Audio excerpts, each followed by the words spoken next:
अस्सलाम वालेकुम व्यूअर्स, आप सबको एक दफ़ा फिर मेरे यूट्यूब चैनल में खुशामदीद। व्यूअर्स, आज हम इंशाल्लाह 6.4 एक्सरसाइज का क्वेश्चन करेंगे जो कि है question number 3, solve the equation by cross multiplication method. In equation को हमने सॉल्व करना है, लेकिन क्रॉस मल्टीप्लिकेशन मेथड से मैंने फर्स्ट क्वेश्चन इसमें लिख दिया है। आपने क्रॉस मल्टीप्लिकेशन मेथड के लिए क्या करना है, जो जो स्टेप मैं कर रही हूँ उसको फॉलो करते जाएं। ये एक्स का जो कोफिशिएंट है आपने इसको लिख लेना है 3, 2, फिर y के कोफिशिएंट को लिख लेना है, लेकिन लेफ्ट साइड पे जो निशान होगा आपने उसको लगाना है। इसके साथ कुछ भी नहीं है तो मीन प्लस है, हम प्लस नहीं लगाते, लेकिन अगर नेगेटिव होता तो फिर हम उसके साथ साइन लगाते। ये 2, ये -3 और ये कांस्टेंट जो है 4 एंड 6। एक दफ़ा लिख लिया, इसको आप दोबारा अब लिख लें 3, 2, -2, -3, 4, 6। अब आपने क्या कर लेना है कि ये फर्स्ट वाला और ये लास्ट वाला इसको इग्नोर कर देना है, मींस हमारा इसके साथ कोई काम नहीं है। ठीक है, लिखा मैंने इसलिए है क्योंकि फिर ये दरमियान वालों में आप कंफ्यूज हो जाते हैं कि हमने -2, -3 पहले लिखना है कि या 3/2 पहले लिखना है, तो मैंने थोड़ा सा इसको 2 मरतबा लिखा ताकि आप कंफ्यूज ना हो। ठीक है, लेकिन फर्स्ट और लास्ट वाले को इग्नोर कर देना है। अब हमने क्रॉस मल्टीप्लिकेशन इनमें करनी है। कैसे? इसको मल्टीप्लाई करना है इसके साथ और -3 को मल्टीप्लाई करना है इसके साथ। मैंने एरोज इसलिए लगाए हैं ताकि आप कंफ्यूज ना हो कि पहले हमने -2 को मल्टीप्लाई करना है या -3 को मल्टीप्लाई करना है। ठीक है, फिर 4 को -2 के साथ, 6 को 3 के साथ, 4 को 2 के साथ, 6 को 3 के साथ, 3 को -3 के साथ एंड 2 को -2 के साथ। अब आपने अगला क्या कर लेना है, इस फर्स्ट जो हम इसकी क्रॉस मल्टीप्लिकेशन करेंगे तो इसके लिए हम इसको हम एक्स से एक्सप्रेशन से इसको हम एक्स एक्सप्रेशन कंसिडर करेंगे। ठीक है, फिर ये वाला जो है इसको हम y कंसिडर करेंगे, मल्टीप्लिकेशन हम इसके नीचे करेंगे, और ये लास्ट वाला जो है इसको हम 1 कंसिडर करेंगे। अब मल्टीप्लिकेशन नीचे करनी है। कैसे? -2 मल्टीप्लाई बाय 6, -2 मल्टीप्लाई बाय, या इसको एक ही ब्रैकेट में लिख लेते हैं ताकि आसान हो। ठीक है, -2 मल्टीप्लाई बाय 6, ये फार्मूले का साइन है यहाँ पर। ठीक है, ये अपना फार्मूले का साइन है। फिर -3 मल्टीप्लाई बाय 4। इसी तरह अब ये मैंने इसको कर लिया, अब इसको करना है 4 मल्टीप्लाई बाय 2 माइनस फार्मूले का एंड 6 मल्टीप्लाई बाय 3। इसी तरह 3 मल्टीप्लाई बाय -3 फार्मूले का साइन एंड 2 मल्टीप्लाई बाय -2। अब इनको हमने क्या करना है, सॉल्व। कैसे? अब 2 6 टाइम 12, लेकिन यहाँ पर इसके साथ माइनस है तो हम लगा लेंगे -12। अब ये वाला माइनस इस माइनस के साथ मल्टीप्लाई होगा, 3 4 टाइम तो 12 हो जाएगा, लेकिन साइन हमने अब यहाँ पर क्या लगाना है, प्लस, क्योंकि माइनस और माइनस क्या हो जाते हैं, प्लस। ये माइनस पीछे वाले माइनस के साथ मल्टीप्लाई नहीं होगा, बल्कि ये माइनस आगे वाले माइनस के साथ मल्टीप्लाई होगा। ये बात याद रखें। ठीक है, तो ये हो गया 12। फिर सॉरी, यहाँ पर मैं x लिखना भूल गई। अच्छा, तो इसको अब आपने सॉल्व करना है।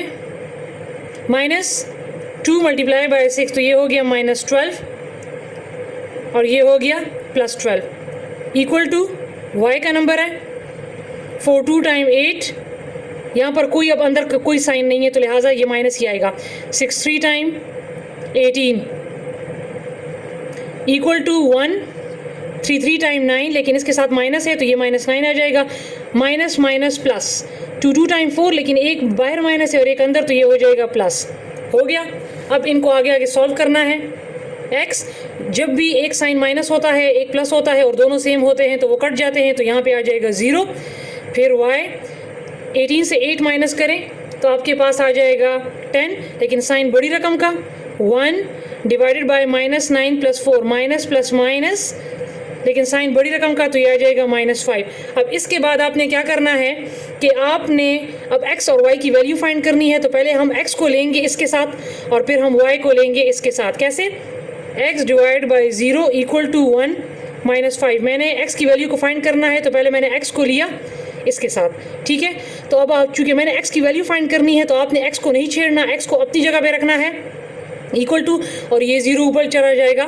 0 मल्टीप्लाई बाय 1 डिवाइड बाय -5, तो इज इक्वल टू 0 बाय -5। तो जो चीज़ भी ऊपर 0 हो, न्यूमरेटर 0 हो, ठीक है, तो हमेशा उसका आंसर क्या आ जाता है, 0। तो लिहाजा मेरे पास x की वैल्यू आ गई है 0। अब मैंने फाइंड करना है y को, ठीक है।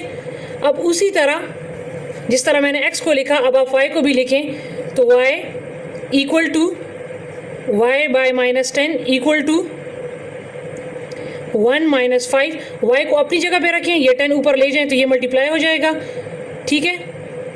y इक्वल टू 10 के साथ 1 मल्टीप्लाई हो गया तो 10, लेकिन माइनस है तो -10 और ये -5 तो माइनस माइनस से कट गया। 5 1 टाइम 5 एंड 5 2 टाइम 10, तो ये आ गया मेरे पास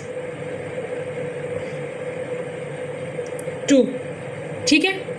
y इज इक्वल टू 2। तो व्यूअर्स मेरे पास जो y की वैल्यू है वो 2 आ चुकी है, ठीक है। पीछे जो है इसका आंसर मेरे लिहाज से तो गलत दिया है, इन्होंने दिया हुआ है y -2 दिया है।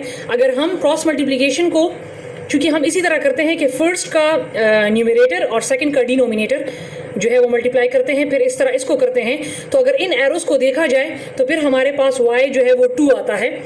लेकिन अगर बुक वालों ने अगर इसकी मल्टीप्लिकेशन कुछ आगे पीछे कर दी है, मींस 2 टाइम 8 को यहाँ पर लिख दिया हो और 60 टाइम 18 को यहाँ पर लिख दिया हो, तो फिर उस लिहाज से जो है 10 आता है, तो फिर तब जाकर वैल्यू y की वैल्यू -2 आती है। लेकिन चूंकि हमने इसको इसी तरीके से करना होता है तो फिर हमारे पास y की वैल्यू 2 आती है।